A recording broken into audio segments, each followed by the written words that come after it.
আজকের এই দিলপাড়া জামে মসজিদ ও সিনিয়র ইসলামিয়া সিনিয়র মাদ্রাসা ময়দানে 3 দিন ব্যাপী ইসলামী সম্মেলনের প্রথম দিনে শ্রদ্ধেয় জনাব সভাপতি সাহেব, মুআজ্জাজ উলামায়ে কেরাম, সমবেত ধর্মপ্রাণ মুসলমান ভাইগণ এবং পর্দার আড়ালে মা ও ভগ্নীগণ, আলহামদুলিল্লাহ আমি এখানে এসে মাগরিবের নামাজ পড়লাম। মাগরিবের নামাজ পড়ে স্টেজের দিকে লক্ষ্য করলাম 2-3 জন মানুষ বসে। এখন মাশাআল্লাহ যা হয়েছেন গণলে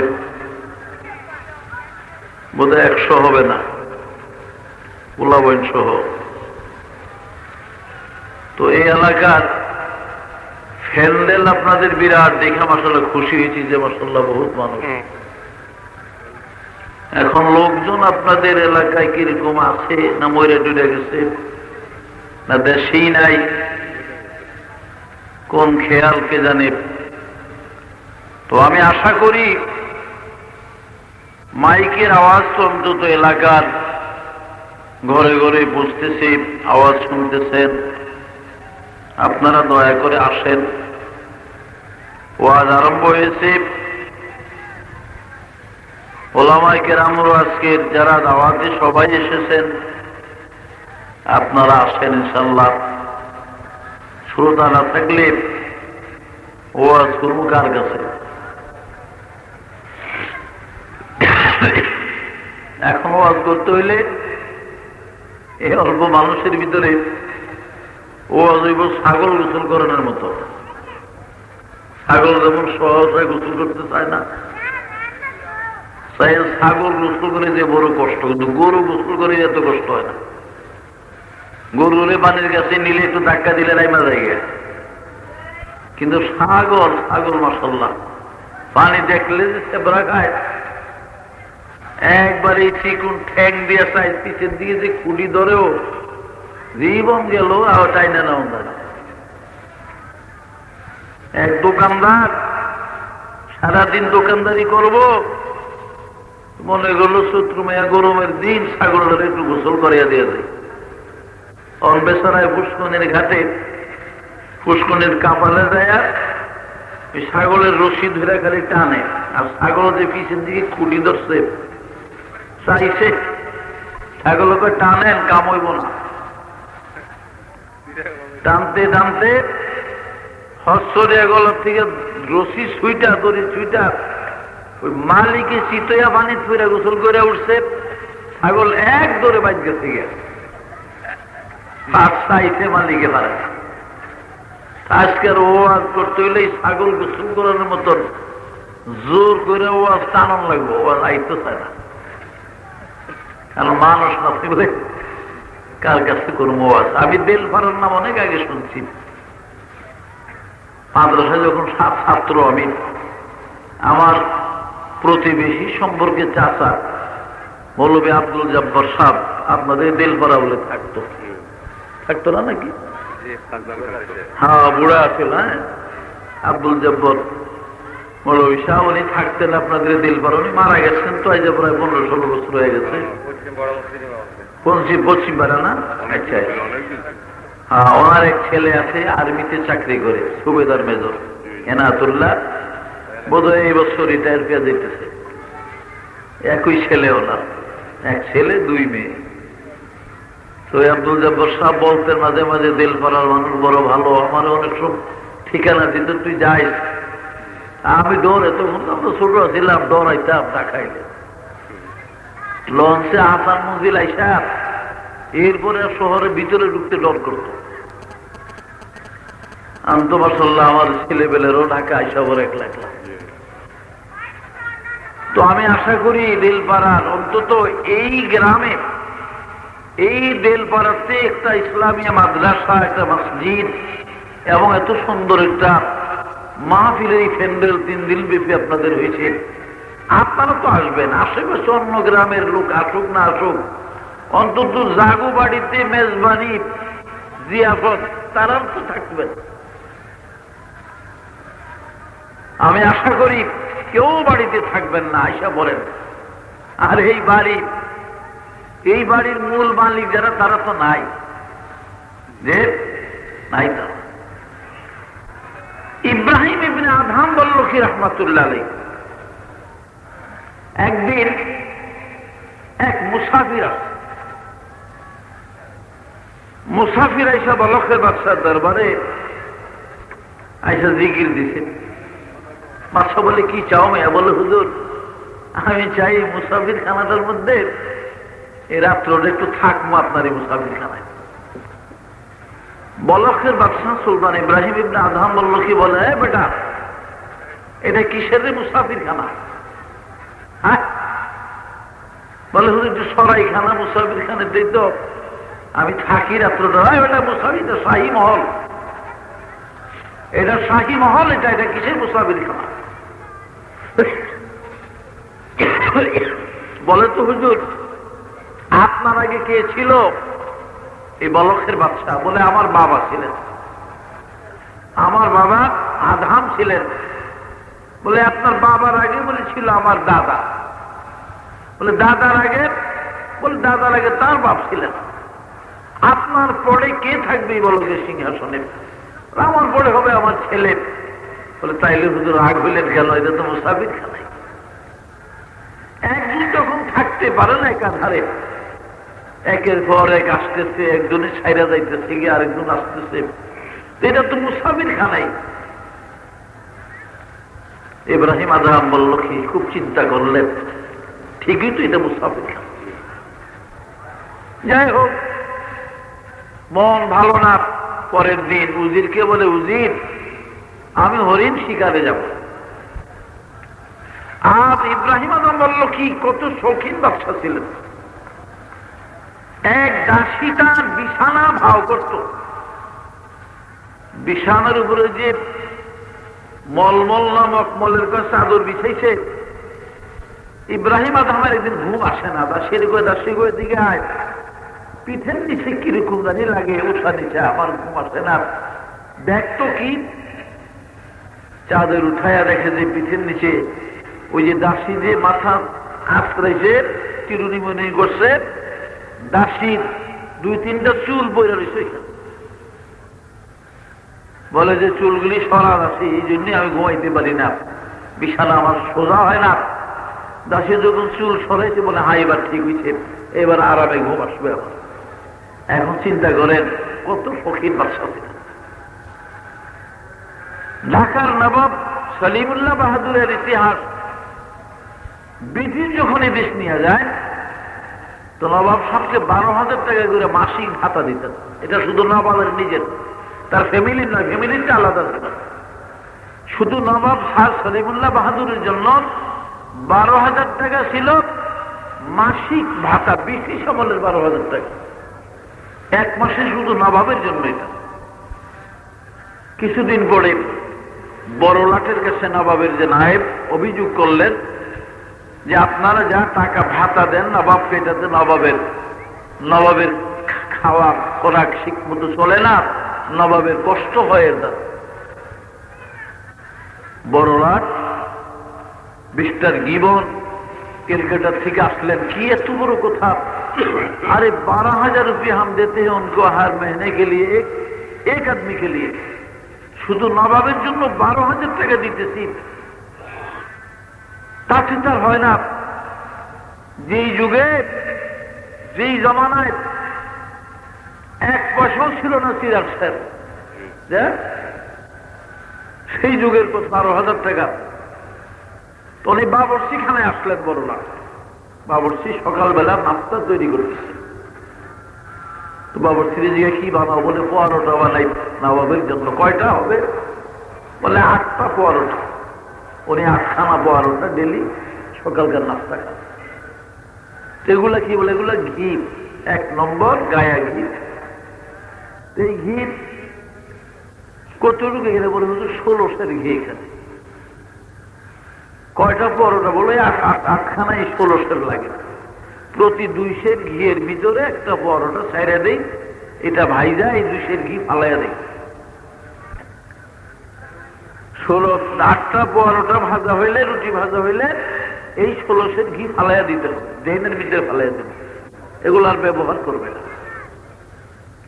বলে আশ্চর্য তো, এরকম হলে তো ব্রিটিশের রাজত্বই গোলাবে না। কেমন নবাব? বড়রা এখানে বৈশা থেকে বাবরসি বলেন, ঠিক আছে 2 সের ঘি রেখে দাও, 14 সের ঘি দিয়ে 8টা পরোটা ভাজা হবে। করলেন কি, 14 সের ভিতরে 2 সের করে 7 খান রুটি ভাজার পরে ওই 14 সের শেষ 2 সের ভিতরে আরেকটা পরোটা দিয়ে দিলে, মানে একবার ভাজা হয়েছে তার ভিতরে আবার দিয়ে দিলে। এই রুটিটা যেমন উপরে 4 খান দিয়া 5 নম্বর এটা দিয়া থুইছে। নবাবের পরীক্ষা করবো কেমন নবাব পরোটা। তো নবাব সার করে বললে, সার এরই আমি বানাই না কথা না বাবা, ইতিহাস আছে, আমরা ইতিহাস পড়েছি নবাবের। পাক ভারত উপমহাদেশের ইতিহাসের ভিতরে নবাবের জীবনে যথেষ্ট আছে। তো নবাব সলিমুল্লাহ সাহেব একখান করে পরোটা খেয়ে 4 খান পর্যন্ত খাইলেন। 5 নম্বরে পরোটা ধৈরা একটু নাইরা ছেড়ে এটা এক পাশে পেয়ে দিল, যেটা দ্বিতীয়বারের ঘিয়ের ভিতরে দেওয়া হয়েছিল ওটার একটু এক নজর চাইয়া এভাবে এক কিনারে রেখে দিলেন। বাকি আরো 3 খান খাইয়া 7 খান রুটি খাইলেন নবাব সলিমুল্লাহ সাহেব। বড় লাট ওখানে বসে। বাবরচি বলে, বাবরচি 2 सेर घी चोरी किया तुमने, घी 2 सेर चोरी किया या भूल किया तुमने? ये रोटी क्यों है? एक बार जो घी में रोटी भाजा है फिर उसमें दिया है तुम्हें, ये रोटी क्यों दिया? बड़ लाट आश्चर्य হয়ে গেছে। কেমন নবাব? আমি আপনি ফারমনি মিয়া সাহেব, আপনারা আমাদের হোটেলের ভিতরে কত বোয়াল মাছ খাবাইলো, পাঙ্গাস মাছের পেটি কইয়া কেউ ধরতে পারি আমরা। পাঙ্গাস মাছ কইয়া 30 টাকা লইয়া গেল গিয়া, বড় বোয়াল মাছ পেটি গুলো পাঙ্গাস মাছ খান খান, এই 900 টাকা দিয়ে কিনে আনছিলাম, আসলে 150 টাকার বোয়াল মাছ 30 টাকা লইয়া গেল। আপনি টের পান না, মজা লাগবে। টের পাইবেন রাত্র 12টা যখন কাশ হাঁপানি শুরু হইব, হাঁপানি রুগী, তখন বুঝবো যে কি খাইছিল। তো ভাইরা আমার, শেষ পর্যন্ত বড়লাট বলতে বাধ্য হয়েছে যে ये मुल्क हमको छोड़ देना होगा, हम संभालना हमारे काम नहीं। আমাদের এই ভারত একদিন আমাদের ছেড়ে চলে যেতে হবে, নবাবের দেশ নবাবকে দিয়ে যেতে হবে। যে দেশের নবাবেরই অবস্থা, এই দেশ শাসন আমরা করতে পারবো না। সত্যই পারে নাই। খেলাফতি আন্দোলন, স্বদেশী আন্দোলন, বিভিন্ন আন্দোলনের মুখে শেষ পর্যন্ত ব্রিটিশ বাধ্য হয়েছে ভারত ছেড়ে চলে যাওয়ার। একমাত্র নবাব স্যার সলিমুল্লাহ বাহাদুরের এই অবস্থার ভিতরে তার খাদ্যের অবস্থাটা দেখে, খাওয়া রুটিন দেখে বড়লোক আশ্চর্য হয়ে গেছে ব্রিটিশ। তো বলছিলাম, ইব্রাহিম ইবনে আদম বলল কি কেমন বাদশা, চাদরের নিচে চুল পরে নিচে ঘুম আসে না। আর আমার এখানে বালুঘাটে যে পাথর ভাঙ্গে, ময়মনসিংহ, বরিশাল, বিভিন্ন জায়গার লোক, এই ছোট ছোট বাচ্চাগুলি পাথরের উপরে শোয়া হয়, সারাদিন ঘুমায়। ইব্রাহিম আদা বলল কি মন ভালো না, উজিরকে বলে আমি শিকারে যাব। শিকারে চলে গেলেন। বাদশার বিছানা তৈরি করে দাসী মনে চাইছে এত সুন্দর বিছানা, বাদশা ঘুমায়, বাদশা তো আসতে দেরি আছে, একটু শুয়া চাইয়া দেখে। দাসী গরিব মানুষ শুয়া রয়েছে তো, আর আমার বিছানা পাইয়া ঘুমাই থাকেছে। হঠাৎ ইব্রাহিম ইবনে আদম, শিকারও মন ভালো না, নির্দিষ্ট সময়ের অনেক আগে চলে আসছে, আরাম করবে, নিজের বিছানায় যায় দেখে যে দাসী ঘুমায় রয়েছে। দাসীর এত বড় স্পর্ধা, কে সব একে 50টা বেত্রাঘাত করো। বাদশার বিছানায় ঘুমাইছে তবু রাসূলুল্লাহ দেরি নাই আর, একের পর এক 50টা বেত। প্রথম বেত্রাঘাতের জুটেই দাসী চমকিয়ে উঠছে। সে দেখে বলো গদিপতি সুলতান ইব্রাহিম আদম বলল কি দাঁড়া।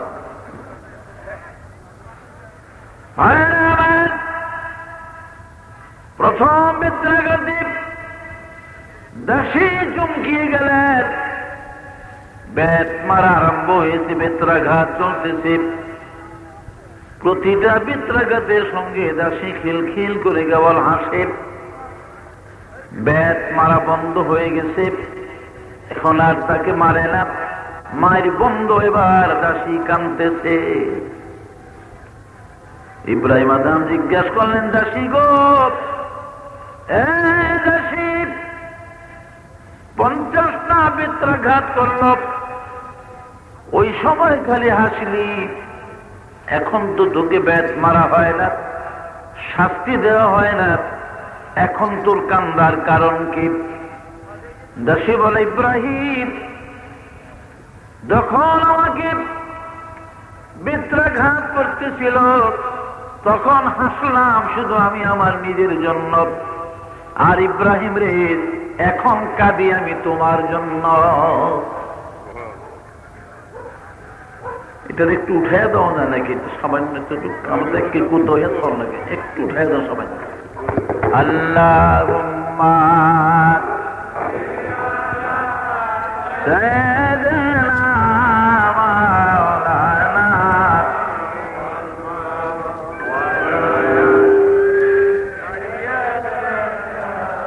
মাওলানা।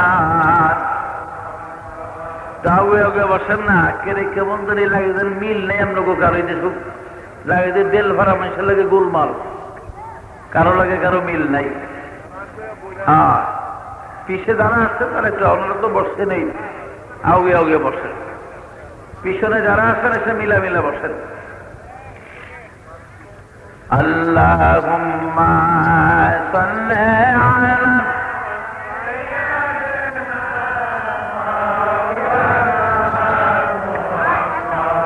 ওয়া আলা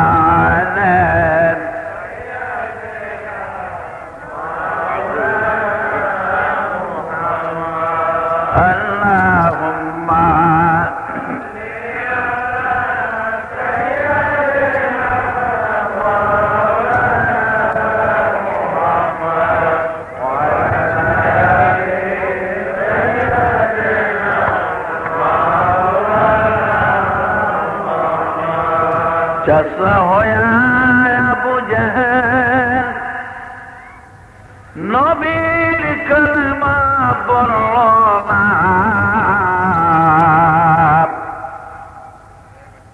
দুজাহানের বাদশাহ নবী আবু জাহেল বুঝল না। আল্লাহুম্মা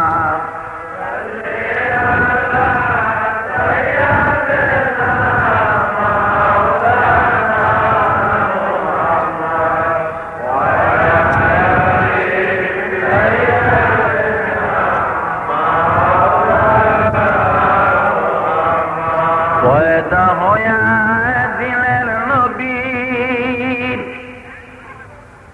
না দেখিলেন বাবার মুখ, 6 বৎসরের কালে নবী হারাইলেন মায়ের মুখ। আল্লাহ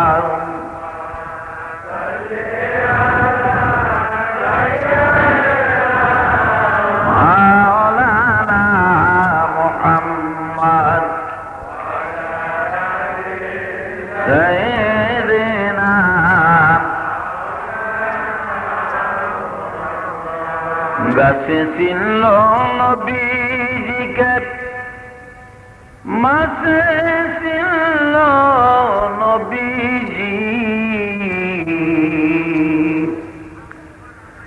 উম্মত হইয়া চিনিলাম না, সিল্লবনের হরিণী আল্লাহুম্মা সাইয়্যিদিনা মাওলানা ওয়া আলা আলি সাইয়্যিদিনা।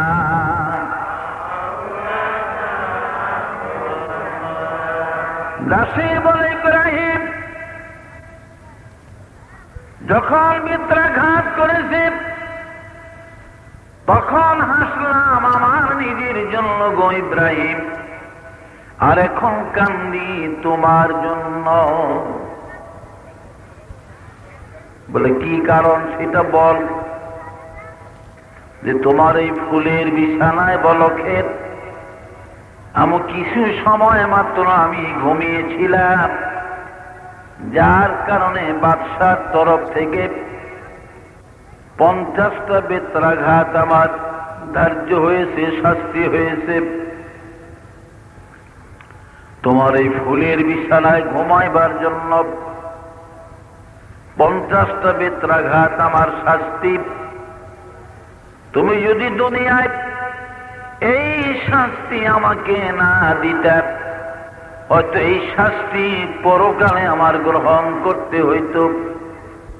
কাজী ইব্রাহিম বলখের শাহী বিছানায় ঘুমাইবার জন্য আমার পরকালে আর কোন শাস্তি নাই, এই জন্য আমি হেসেছি। আর তোমার জন্য কাঁদি, এই জন্য আমার মাত্র কিছু সময় ঘুমাইবার জন্য, ঘুমাইবার কারণে ইব্রাহিম গো 50টা বেত্রাঘাত আমার হল। আর তুমি যে ইব্রাহিম বহুদিন ধরে এই বলখের বিছানায় ঘুমাও, কত হাজার কত লক্ষ কোটি কোটি বেত্রাঘাত জানি গো ইব্রাহিম পরকালে তোমার জন্য ধার্য হয়েছে, এই জন্য তোমার দুঃখে আমি কাঁদি। সুবহানাল্লাহ। ইব্রাহিম আদা বলল কি বেকারার হয়ে গেলেন, বেচিন হয়ে গেলেন। কে আসো, দাসীদারে নিয়ে যাও, তাড়াতাড়ি গোসল করে ওরে সুস্থ করো, ঔষধ লাগাও, খাইতে দাও, তারে বিশ্রাম করতে দাও, আর সব চলে যাও, আমাকে ভাবতে দাও। নামিয়ে দিলেন সব শাহী মহল থেকে, দরজা কপাট জানালা সব বন্ধ। রাত্রে হয়ে গেল, খাওয়া দাওয়া নাই, বিছানার মধ্যে একবার বসে আবার শোয়, আবার দাঁড়ায়, ছটফট করতেছে। কেন ঘুম আসে না তো। তন্দুরুস্তি করনা বাসাত, তন্দুরুস্তি করনা বাসাত, শির শকর জহরাত, দিল বরাগর খুশ নবাসাত, বিস্তরে গুল খারেহাত। আয় রহমান, স্বাস্থ্য যদি ভালো না থাকে, স্বাস্থ্য ভালো না থাকলে আলাউদ্দিনের মিষ্টি মরণ চাঁদের দদিও মজা লাগে না। বলো, স্বাস্থ্য ভালো না থাকলে আলাউদ্দিনের চমচম মরণ চাঁদের দদি ভালো লাগবো না, লাগবো। রামপালের সাগর গুলো ভালো লাগবো। আর দিল বারাগার, দিল বারাগার খুশনা বাসাত, বিস্তরে গুল খারেহাত, দিল বারাগার খুশনা বাসাত, বিস্তরে গুল খারেহাত। মন যদি ভালো না থাকে, ফুলের বিছানায় ঘুম আসে না। মন ভালো না থাকলে ফুলের বিছানায় শুয়েও ছটফট, ঘুম আসে না। ইব্রাহিম আদমের ঘুম নাই চোখে। গভীর রজনী শুনতে পেলেন বলখের শাহী মহলের ছাদের উপরে কে যেন ঠক ঠক করে খালি হাঁটে, জুতা পায়ে। আওয়াজ দিলেন, কে? কার এত বড় স্পর্ধা? বলখের শাহী মহলের ছাদের উপরে হাঁটো, কে তুমি? আওয়াজ আসলে ইব্রাহিম, রাগ হইও না, একটা উট হারিয়ে ফেলেছি, কোথাও খুঁজে পাই না, তাই তোমার বলখের শাহী মহলের ছাদের উপরে তালাশ করতে এসেছি। বলে বেকুব কোথাকার, বলখের শাহী মহলের উপরে বুঝি উট পাওয়া যায়? উট পেতে হলে জঙ্গলে যাও, বনে জঙ্গলে গেলে পাবে, এখানে কিভাবে আসবে? এতগুলা সিঁড়ি বেয়ে বেয়ে বেয়ে ছাদের উপরে আসবে উট? যাও, চলে যাও জঙ্গলে। আওয়াজ আসলো উপর থেকে, अगर बरबम नया बमन सतरत, अगर बरबम नया बमन सतरत, तुबर कसरे नया भी आगहरत, तुबर कसरे नया भी आगहरत, अगर बरबम नया बमन सतरत, अगर बरबम नया बमन सतरत, तुबर कसरे नया भी आगहरत।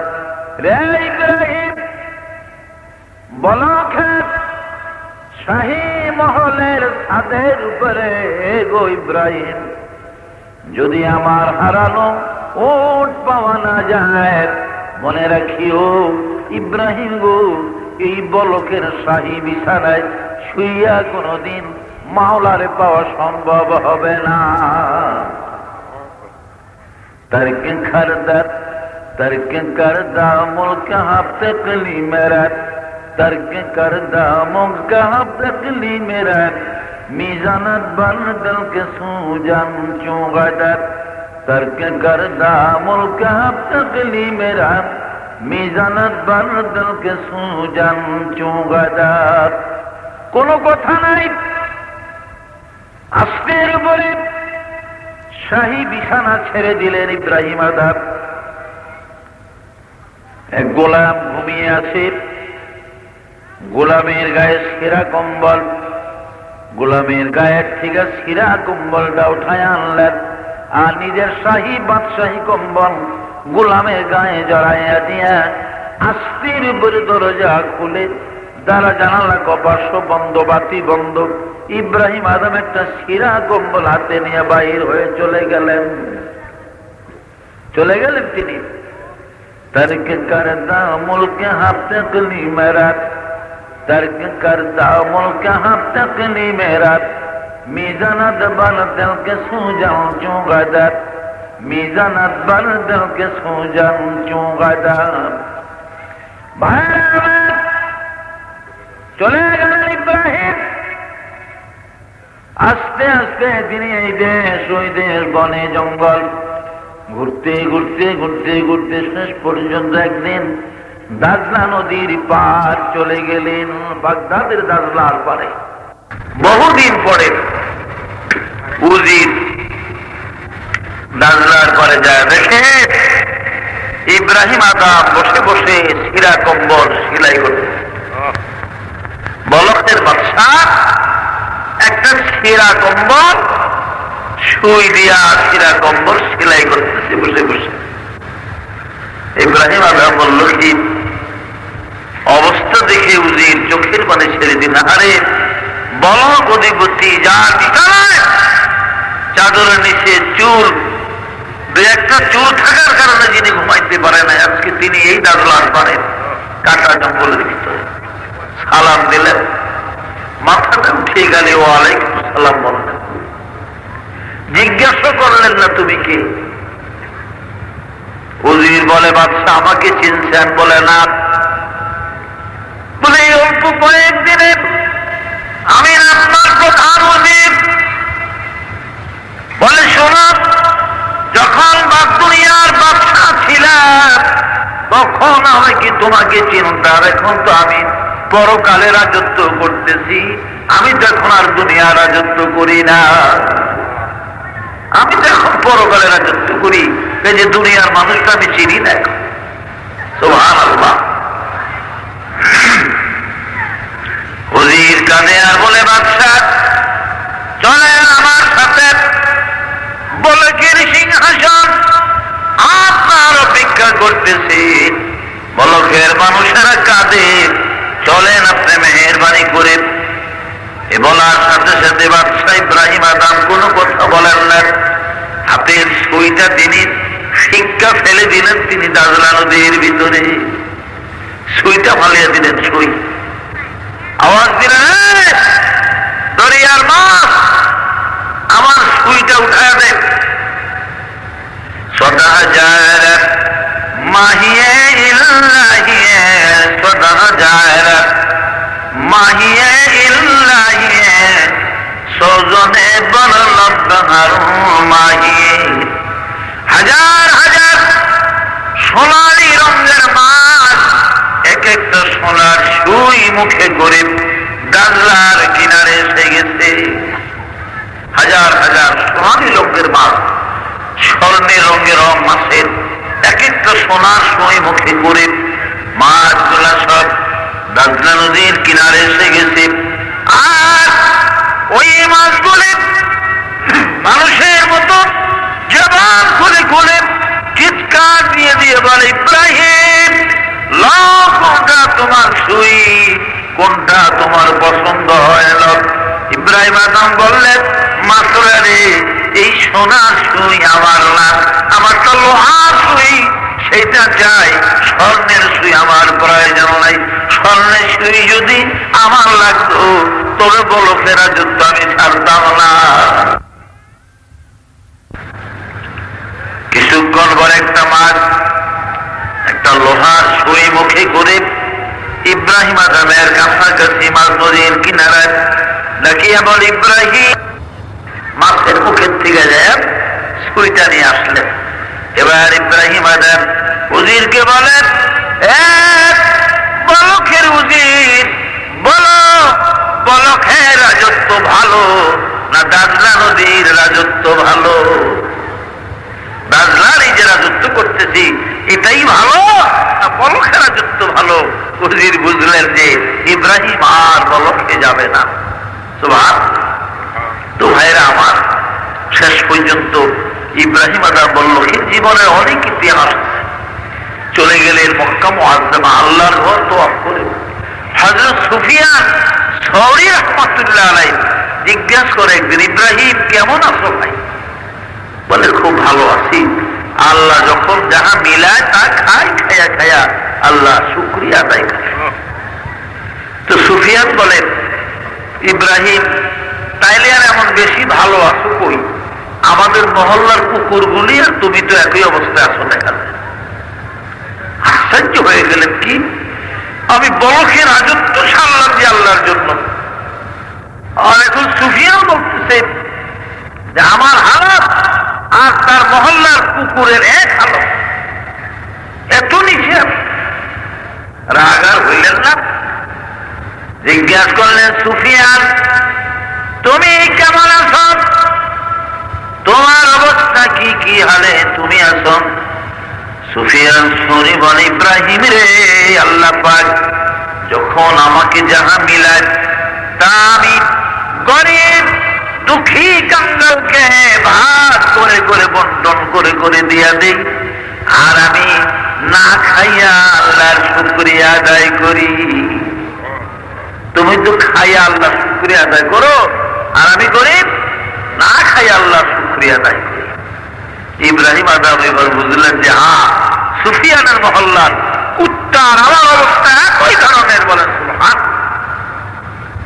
তো ভাইরা আমার, এই দুনিয়ার জন্য, বাড়ি ঘরের জন্য আজকে ওয়াজে আসতে পারেন না, কিন্তু একদিন এই বাড়ি ছাড়তে হবে, এই দেশ ছেড়ে চলে যেতে হবে।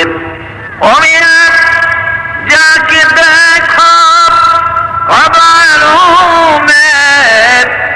सूरतों की अज़बार, कैसे कैसे माहरावर बादशाहों का चल बसे, कैसे कैसे माहरावर बादशाहों का चल बसे, कैसे कैसे खूबसूरत रानिया साजदिया तन बदन सब बदल गई है, शक्ल सूरत क्या हुई। কত রাজার সন্তান, কত রাজকুমারী, কত সুন্দর সুন্দর মানুষ বাবা অন্ধকার কবরে পড়ে আছে, আজকে যাদের হাড্ডি মাংসের হিসাব পাওয়া যাবে না। আজকে সেই কবরের কথা আমরা ভুলে গেছি। আমরা দুনিয়ার জন্য বেকার, আর দুনিয়ার জন্য পাগল। আল্লাহর নবীর প্রেম, ভালোবাসা, মহব্বত আর নাই আমাদের কাছে। অথচ আল্লাহ নবী বলেছেন যে আলাইকুম বিসুন্নতি ওয়া সুন্নাতিল খুলাফায়ে রাশিদিন, আমি রাসূলের সুন্নাত, আমার তরিকা এবং আমার খোলাফায়ে রাশিদার তরিকার উপরে তোমরা আমল করো, তোমাদের জীবন সুন্দর হবে। আজকে নবীর জন্য মায়া নাই, মহব্বত নাই। ইসলামের নামে মাত্র শুধু মুসলমান আছে, শুধু নাম মাত্র মুসলমানই আছে। হাকিকতা মুসলমানই তালাশ করলে আজ আমাদের নাই। মুসলমান যার গুর, মুসলমানই যার কুতুব, মুসলমান যারা ছিল তারা কবরে চলে গেছে। আর মুসলমানি কিতাবের মধ্যে আছে আপনি আমি শুধু লেবাসে মুসলমান ছিল, শুধু লেবাসে আমরা মুসলমান, হাকিকতে মুসলমানই নাই আমার আপনার। লিবাসের ফকির মিফুশি বর্তন, লিবাসে ফকির মিফুশি বর্তন, দরখতে হারিসিরাত বেখোয়ে বর্তন। আমরা শুধু লেবাসে আমাদের ফকির, কিন্তু হাকিকতার নাই। একটা পাখি বহু দূরে থেকে উড়ে আসছে, এখন দেখেছি সামনে একটা গাছ দেখা যায়, আর চিন্তা করলো এই গাছটা যদি বসে আমি বিশ্রাম না করি তাহলে আর বহু দূর পর্যন্ত কোনো গাছ নাই, আমার এই পাখায় কুলাবে না, হয়তো আমি অ্যাক্সিডেন্ট হয়ে যাব। কিন্তু যখন এই গাছের কাছাকাছি আসলে পাখিটা আসলো, হঠাৎ নিচের দিকে নজর করে দেখে গাছের নিচে একজন দরবেশ বসে, একজন মানুষ বসে আছে, পাগড়ি আল খিল্লাত পোশাক পরিচ্ছদ আছে, সুন্নতি লেবাস।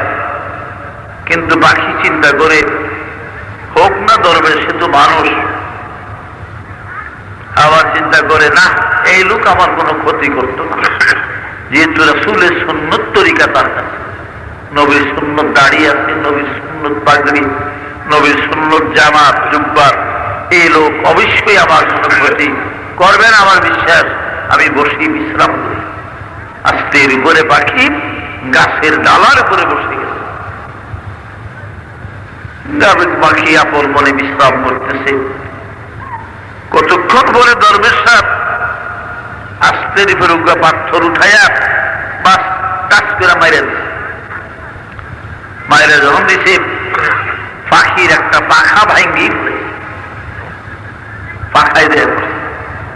তো পাখি কি করব, একটু বলে ডালায় বহু কষ্টে উঠা বলে, লিবাসে ফকির লিবাসে ফকির মিফুশি বর্তন, দরখতে হারিসিরা বেখোয়ে বর্তন। রে ভণ্ড তপস, ও ভণ্ড ফকির, মুনাফিক দরবেশ, আমি আগে জানতাম না তুই যে মুনাফিক, তুই যে ভণ্ড, আমি জানতাম না। আমি বহু দূর থেকে উড়ে এসেছি, পাখায় আর কুলায় না বিধায় আমি তোরে বড় বিশ্বাস করেছিলাম। রাসূলের সুন্নত জামাত, নবীর সুন্নত জুব্বা পাগড়ি তোর গায়ে, রাসূলের সুন্নত দাড়ি তোর আছে, তোর মতো দরবেশ আমার ক্ষতি করবি না রে। এই বিশ্বাসে আমি বসেছিলাম গাছের ডালে। কি করলি রে ও মুনাফিক দরবেশ, ভণ্ড দরবেশ, পাথর মেরে আমার পাখাটা ভেঙে দিলি। কসম আল্লাহর, আমি আগে যদি জানতাম রে ও ভণ্ড ফকির, তোর ভিতরে ভণ্ডামি, তোর ভিতরে মুনাফিকি, আমি আরো কষ্ট করে উড়ে চলে যেতাম, এই গাছের ডালায় বিশ্রামের জন্য আমি বসতাম না। তো এইরকম আজকে আমরা লেবাসধারী মুনাফিক, লেবাসধারী আমরা মুনাফিক। সুন্নতি লেবাস সবকিছু আছে, চুরিও করি, পরের হক নষ্ট করি, আরেকজনের জায়গা জমিন জাল দলিল করিয়া বিভিন্ন সুরত করিয়া ধোকাবাজি করিয়া মাস্তানি করিয়া আমরা মাস্তানি পর্যন্ত তুমি মাথায় দিয়ে করে আজ অনুরোধ সোজা পথে আসেন। কয়দিন থাকবেন এই দেশে? কুজা কায়রুন, কুজা ফেরাউন, কুজা নমরুদ সুদহামান, কুজা শওকাত শাহে, কুজা তখতে সুলাইমান। এখন জাহাজ গাড়ি হাওয়ায় চলে কলেরই বিধান, বিনা কলে হাওয়ায় চলত হযরত সুলাইমান, মোরা সেই মুসলমান। মাদায়েননগর গেলাম আমি, মাদায়েননগরে কিছুদিন ছিলাম। শেষ আরব ইসরায়েলের যুদ্ধ যখন হয়, দুর্ভাগ্য এই যুদ্ধের কারণে বন্দী হয়ে গেলাম ইহুদিদের জেলে। আর ইহুদিদের এই জেলে বন্দী হওয়াটাই আমার জন্য বাইতুল মুকাদ্দাস দেখার সুযোগ। নাহলে বাইতুল মুকাদ্দাস জীবনেও আমি দেখতাম না। কারণ মাদ্রাসা আলিয়ার থেকে সরকারি পর্যায়ে মাত্র 15,000 টাকা দিল গভর্নমেন্ট, তখনকার পাকিস্তান গভর্নমেন্ট। তো ওই সময় এই টাকাটার উপরে ভিত্তি করে মুন্সিগঞ্জের থেকে আমার আব্বার ভক্তবৃন্দরা দিলেন 30,000। যাই হোক, আর মাদ্রাসা আলিয়ার ছাত্ররা দিল প্রায় 6,000 টাকার মতো। এমবি লইয়া পাকিস্তান গেলাম গিয়া। তখন এটাও পাকিস্তান ছিল, এটা পূর্ব পাকিস্তান, ওটা পশ্চিম পাকিস্তান ছিল। করাচি গেলাম। করাচি যায়, কারণ আমার যাওয়ার প্রোগ্রাম ছিল মিশর আল আজহার বিশ্ববিদ্যালয়ে। আরেকজন ছাত্র সিলেটের ডেলিগেট ছিল, তার সে যাবে না, তার বাপ পড়ে গেছে। এই জন্য তার জন্য বাজেট ছিল 50,000 টাকা। তো বাজেটের টাকাটা পুরা দেয় না। আমি অনেক আবদার করাতে আমাদের উস্তাদ ছিলেন মাওলানা আলাউদ্দিন আল আজহারি সাহেব ফরিদপুরের। উনি আপনার আমাদের উসুলে তাফসীর পড়াইতেন, মাদ্রাসা আলিয়া উস্তাদ ছিলেন। তো উনি অনেক সহযোগিতা করে, যাই হোক 15,000 টাকা সরকারি তরফে পাইলাম। আমি করাচি যাই, আর বাংলাদেশেরই কিছু লোক, 2জন লোকের ধোকায় পড়ে আমাকে বাহরাইন নিয়ে গেল। তারা বলে, বাহরাইন থেকে খুব সুযোগ হবে, তুমি মিশর তো যেতে পারবাই না, মদিনা চলে যেও। তুমি বাহরাইন থেকে তবুক, তবুক থেকে খায়বর হইয়া মদিনা চলে যেতে পারবা, খায়বর হইয়া তবুক হইয়া মদিনা। কিন্তু দুর্ভাগ্য, আমার পাসপোর্টে বাহরাইন ছিল, কিন্তু ওই আপনার যখন ভিসা দেওয়ার সময় বাহরাইন এমবেসিতে ওরা ওই বিশ্বাস করতো, তো তখন তো ধোকাবাজি ছিল না। কিছু পাসপোর্টে ভিসা মাইরা সিল মাইরা ভিতরে আমাগড়িও দিয়েছে, কিন্তু বাহরাইন পাসপোর্টে ছিল না। বাহরাইন পাসপোর্টে ছিল Iran by road, Iran Afghanistan হইয়া। এই বিমানের থেকে নামছে এলে আমি বন্দি। ওই দুইটাও বন্দি, এই দুইটারে কই লয়ে গেছে জানি না, আমার ভিন্ন নিয়ে রাখলো। 1 মাস 14 দিন বাহরাইন জেলে। জেলের থেকে বাইর করে ওরা স্টিমারে আমার বসরা পাঠাইয়া দিল। 1 মাস 26 দিন রইলাম বসরা। সুবহানাল্লাহ। বসরাতে যখন রইলাম, এখানে আল্লাহর কুদরত। বসরাতে 1 মাস 26 দিন এখানে হযরত হুজুর সাল্লাল্লাহু আলাইহি ওয়াসাল্লামের সাহাবী হযরত আব্দুল্লাহ ইবনে রাওয়াহার মাজার শরীফ আছে, মসজিদ আছে, মসজিদের পাশে। যিনি মাওতার যুদ্ধে শহীদ হয়েছিলেন। আর তার পাশে 4 জন আউলিয়ার মাজার আছে। একজন হলেন হযরত হাসান বসরি রাহমাতুল্লাহ আলাইহি, আর 3 জন হল গাউসুল আজমের 3 ছেলে আব্দুর রাজ্জাক, আব্দুল জব্বার, আব্দুল ওহাব শাহের মাজার। এছাড়াও প্রায় 1000 আউলিয়ার মাজার, একটু দূরবর্তী প্রায় 1000 আউলিয়াদের কবর আছে বসরাতে। তো কথাটা ছিল, আমি ওখানে এক লোক আমার, শীত তো খুব বসরাতে, আর পৌষ মাস আসলে শীতের দিন। একদিন ফজরের পর একটা কম্বল দিয়া ইটালিয়ান একটা কম্বল, বাংলাদেশে পরে ৩-৪ হাজার টাকার কম না। একটা কম্বল দিয়ে আমার ঘুরে ফিয়া গেছে 6 হাত বাই 5.5 হাত, 5.5 হাত 6 হাত এলো কম্বল।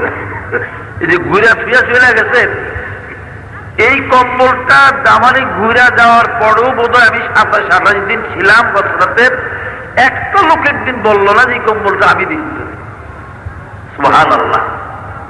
আল্লাহর কাছে দিছি বিদেশি মনে করিয়া, শীতে কষ্ট পাই, কিন্তু কে যে দিল ওই লোক একদিনও দাবি করলো না, শনাক্ত দিল না যে এই কম্বলটা আমি তোমারই। আর আমার বাংলাদেশে একটা শিখি 4 আনা বসা মুসাফির হাতে দিও 3 বার কইয়ালাতে সায়ালে শিখি দিছি কইলাম, মানে আমার সায়ালো ভালো করে আবার দেখলে সালাম দিস, তোরে আমি খুব বেশি দাম করছি। এটা আমাদের দেশের আদর। আর তাদের দামটা চিন্তা করেন, 3-4 হাজার টাকা কম্বল আমারে দিয়ে, নতুন কম্বল কি নাই নাই বোধহয় আমার লেগে বোধহয় কিনে আনছে, ছিল বিল আছে নতুন, আর নতুন একটা গন্ধ আছে না, এটা গায়ে দিয়ে চলে গেছে। কম্বলটা দেওয়ার পরে 28 দিন রইলাম বছরাতে, একটা লোকে বললো না যে কম্বল আমি দিচ্ছি। ভালো এই কম্বলটা গায়ে দিয়ে দিয়ে সকালবেলা নাস্তা খেতে যেতাম এক দোকানে, পশ্চিম দিকে একটা নাপিতের দোকান আছে, আর ওই পূর্ব দিকে একটা দোকান বন্ধ, একটু আউগেলি নাস্তার দোকান, রুটি মুটি বানায়। নাপিতের দোকানটা আরবিতে হাল্লাক বলে নাপিতদেরকে। দোকানটা সোজাসুজি করে গেছে, হঠাৎ একটা কুত্তা, বিরাট একটা কুত্তা ইসা বাগদাদি আমার এই কান্দের উপরে সামনের দোনো পা উঠায় রাখে, আর খালি জিব্বা বাইর করে। আমি তো এত ডরাইছি, আমি ছোটকাল থেকে কুত্তারে ডরাই, এখনো ডরাই। অথচ উস্তাদেরা দোয়া শিখাইছে, তবু আমার ভয় যায় না কুত্তা দেখতে। কুত্তা রাস্তা দিয়ে আইলে আমি খারাইয়া থাই, দেখি দেখাই কোন দিক দিয়ে যাইব, তার দাওয়াতের ভাও বুঝা তারপরে চলি। অথচ সেই বিরাট কুত্তা আমার এই কাঁধের উপরে 2 পা, আমি খালি কাঁপতেছি। ওদিক থেকে ওই নাপিতের দোকান, যে ওই দোকানের 2-3 জন লোক আছে, ওরা কয় ইয়া পাকিস্তানি লা তাখাফ ওয়ালা তাতাহরাক, তুই ডরাইস না, কাঁপিস না। হাদা কালবু জুআন ফি সুবা, কুত্তাটা সকালবেলা ভুকা, বলে হাদা ইউরিদু মিনকাল খুবজান আও ঈশান, তোর কাছে কিছু খাওয়া রুটি মুটি চায়। ইজা ফি ইনদাক তাতিহা আও মাফি কুল মাফি ইনদি ইউরাহুয়া, যাইব গিয়া থাকলে কিছু দে, ওরে রুটি মুটি আনা, চাইলে কজে নাই আমার, তোর কামড় দিত। বুঝে না বিপদের সময় কোনো কথাই মহে দিয়া অনেক কষ্টে জোড়া তালে দিয়ে বললাম যে ইয়া কাল আনা মুসাফির মাফি এমনি সবুজ ওলাইছি, আল্লাহ বিয়াসের কুত্তারে আমার কাছে কিছু নাই রুটি মুটি, আমি বিদেশি মানুষ, তোরে আল্লাহ দিব। আস্তের উপরে সামনের 2 বাওলা মেয়ে চলে গেছে। বলেন সুবহানাল্লাহ। আর আমরা আমাদের দেশে আজ কুত্তার চেয়ে আমরা অদম হয়ে গেছি। এই রোডে, এই রাস্তায় কারো কাছে যদি কিছু টাকা আছে, এই দেশের বন্ধুরা জানে, তাহলে এই রোড বোধ রাত্র 10টার পর 11টার পরে তার টাকা নিয়ে গন্তব্যস্থানে যেতে পারবে না। কি বলেন, পারবে? টাকা নিয়ে যাইতে পারবে? পারত না। একটা না একটা দুর্ঘটনা ঘটবে। এই জন্য আল্লাহর নবী বলেছেন ইউহিব্বুল আরবু সালাসাত, 3 কারণে তোমরা আরবকে ভালোবাসো। লিআন্নানা আরাবিয়ুন ওয়াল কুরআনু আরাবী ওয়া লিসানু আহলিল জান্নাহ বিল আরবী। রে উম্মত, 3 কারণে আরবকে তোমরা ভালোবাসিও, কারণ আমি নবী তোমাদের আরবি, কোরআনের ভাষা আরবি, আর জান্নাতীদের ভাষা হবে আরবি। আরবকে ভালোবাসিও। নবীজি বলেছেন, রে আমার উম্মত, তোমরা যদি আরবের একটা কুকুরকে যদি ভালোবাসো, আরবের একটা কুকুরকে যে ব্যক্তি ভালোবাসবেন, সে যেন আমি নবীকে ভালোবাসলো। আর আরবের একটা কুকুরকে যদি কেউ গালি দেয়, ওই ব্যক্তি যেন আমাকে গালি দিল। কারণ ভাইরা আমার, মক্কার মানুষেরা সারাদিন গুনাহ করিয়া, সারাদিন অপরাধ করিয়া সন্ধ্যা বেলায় যদি আল্লাহর ঘর কাবার সামনে দাঁড়াইয়া একবার কাবা শরীফের দিকে নজর করে, নজর করার সাথে সাথে তাদের সারাদিনের গুনাহগুলা মাফ হইয়া যায়। মদিনার মুসলমানরা সারাদিন গুনাহ করিয়া অপরাধ করিয়া আল্লাহর হাবিবের রওজার সামনে বিকাল বেলা আসিয়া এক নজর যদি রাসূলের রওজার দিকে তাকায়, সারাদিনের গুনাহগুলি মাফ হইয়া যায়।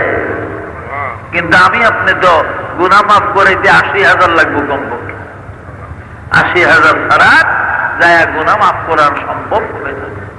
কাজী ভাইরা আমার, আজকে সেই নবী আরবি উম্মত আমরা নবীর আজ ভুলে গেছি। নবীর প্রেম, নবীর মায়া, নবীর মহব্বত আজ আপনার আমার কাছে নাই। যাই হোক, অনেক লম্বা ঘটনা। আমি যখন ইসরায়েলদের এলাকা থেকে আসার পরে ওরা আমাকে মাদায়েন নগর দিয়া যায় জর্দান নদীর পারে। এই মাদায়েন নগরের ভিতরে হযরত নবী সাইয়েদনা শুআয়ব আলাইহিস সালামের মাজার শরীফ আছে। মুসা আলাইহিস সালামের শ্বশুর হযরত নবী শুআয়বের কবর, বিরাট কবর। শুআয়ব আলাইহিস সালামের কবরটা প্রায় ৪৩ হাতের মতো লম্বা। কবরটা হযরত নবী শুআয়ব আলাইহিস সালামের। আর ৪১ হাত লম্বা কবরটা আছে হযরত মুসা নবীর ভাই হারুন আলাইহিস সালামের, অর্থাৎ শুআয়বের মাজার থেকে প্রায় ৪ মাইল দক্ষিণ দিকে আইনে সুলতান নামক বস্তির ভিতরে নবী শুআয়বের মাজার। শুআয়বের মাজার থেকে ৮-৯ মাইল কি ১০ মাইলের মতন হবে দক্ষিণ পূর্ব দিকে গেলে ইসমাইলিয়া পাহাড়। ইসমাইলিয়া পাহাড়ের পূর্ব কিনারাতে এইখানে জেরিকো সিটি বলে, ইংরেজিতে জেরিকো সিটি, আরবিতে মদিনাতুর রিহা বলে। রিহা নামে বিরাট শহর। এই শহরের পূর্ব প্রান্তে বাবা এইখানে হযরত নবী মুসা কালিমুল্লাহর মাজার সহ ১২ জন পয়গম্বরের কবর, ১২ জন নবীর কবর আছে। মুসা আলাইহিস সালামের কবরটা তো বেশি বড় নাম, তবে ২৪ হাত লম্বা হযরত নবী মুসা কালিমুল্লাহর কবর। আর ভাইরা, একটা কবর আছে জিরে হাবিসের। জিরে হাবিসের কবরটা প্রায় ৮৭ হাতের মতো লম্বা। জার্জিস পয়গম্বরের কবর আছে প্রায় ৭০ হাত লম্বা, জার্জিস পয়গম্বরের কবর। আরেকটা কবর আছে হযরত শুমায়র আলাইহিস সালামের, ১০৮ হাতের মতো লম্বা কবরটা শুমায়র আলাইহিস সালামের। আর বাবা শামাউন নবীর কবর আছে ১২৮ হাত লম্বা। শামাউন নবীর তাফসিরে লেখে যে শামাউন নবীর তাফসিরে কুতুব এবং ইবনে জারির বিভিন্ন কিতাবে জামে সগীরে আছে যে শামাউন আলাইহিস সালামের এক একটা পশম গায়ের বাবা ১-১.৫ হাত ২ হাতের মতো লম্বা লম্বা পশম ছিল।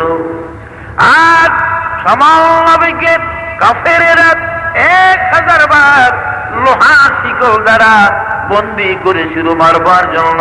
আল্লাহর কুদরতে শামাউন নবী বিসমিল্লাহ বলে যখন তিনি হাত পা নাড়া দিতেন, লোহার শিকল গুলা টাস টাস করে খুলিয়া কোথায় চলে যেত, ওই শিকল আর ইহুদিরা খুঁজিয়া পেত না। সে হযরত নবী শামাউন আলাইহিস সালামের কবর। এই ৫টা কবরের গায়ে শিলালিপি আছে, নাম লেখা আছে, কিন্তু বাকি ৭টা কবরের নামগুলো ছিল মুছে গেছে, অক্ষরগুলো সব বোঝা যায় না। তো আমার ঘটনা বলার উদ্দেশ্য ছিল এইখানে দেখছি অনেক লোক বিভিন্ন দেশের এরাবিয়ান, আজামিন, বিভিন্ন এলাকার লোক হযরত নবী মুসা কালিমুল্লাহর রওজাকে উসিলা করে মানুষ জিয়ারতের জন্য আসে। আর রওজায়ে পাক মুসা কালিমুল্লাহর সব জিয়ারত করিয়া সূরা ফাতিহা, সূরা ইখলাস, দুরূদ সালাম পড়ে পড়ে মানুষ মুসা নবীর কবরের পাড়ে দাঁড়ায়া দাঁড়ায়া ২ হাত তুলে আল্লাহর কাছে মুনাজাত করে কাঁদে, হে প্রভু, তোমার বন্ধু বনী ইসরাইলের ৭০,০০০ নবী মুসা কালিমুল্লাহ রওজা জিয়ারত করলাম, পাশে আরো নবীদের কবর জিয়ারত করলাম। আল্লাহ গো, এই নবী মুসা এবং এই পয়গম্বরদের উসিলায় ও মাবুদ হতভাগার জীবনের গুনাহ মাফ করে দিও। এমনি ভাবে দাঁড়িয়ে দাঁড়িয়ে মানুষ গুনাহ মাফ চায় মুসা নবীর রওজার কাছে। মুসা আলাইহিস সালামের সহ 12 জন নবীর কবরের কাছে দাঁড়াইয়া মানুষ তাদের জীবনের গুনাহ ক্ষমা চায়। আর এই মূসা আলাইহিস সালামের প্রতিদ্বন্দ্বী ছিল বাদশা ফেরাউন মিশরের। ফেরাউনের লাশ মিশরের কায়রোতে আছে। মিশরের কায়রোতে ফেরাউনের লাশ মমি করে বাবা মিউজিয়ামের ভিতরে রাখা হয়েছে, পিরামিডের ভিতরে। অমিয়া 28 হাত উঁচা আয়নার আলমারিতে দাঁড় করানো অবস্থায় অরিজিনাল ফেরাউনের ওই লাশ যেন ফেরাউন আজও দাঁড়িয়ে আছে। আর পাশে আরেকটা আলমারিতে 32 হাত উঁচা আলমারির মধ্যে বাবা জাদুঘর সামিরির লাশ দাঁড় করানো আছে। সামিরি জাদুঘরকে রাখা হয়েছে। এই সামিরি ছিল বনি ইসরাইলের ভিতরে 2 নম্বর এক মূসা ছিল, যে মূসা গাওসালা বানাইবার জন্য সামিরিকে সে আপনার উৎসাহিত করেছিল। আর ওই সামিরির জাদুঘরের লাশটা মিশর পিরামিডের ভিতরে আছে। বন্ধুরা আমার, ফেরাউনের লাশ আয়নার আলমারিতে সামনে চিকন রডের জালি লাগানো আছে, ছোট ছোট খোপ করে করে জালি লাগানো। তার কারণ মানুষ ইট কঙ্কর মারলে যেন ভিতরে প্রবেশ না করে, আয়না না ভাঙ্গে, এই জন্য জালি লাগানো। আর এই আলমারির থেকে প্রায় 15-16 হাত দূরে দেওয়াল। এই দেওয়ালের পাশে গ্যালারির মতন, এইখানে দাঁড়ায় দাঁড়ায় বসে বসে ফেরাউন লাশ মানুষেরা দেখে।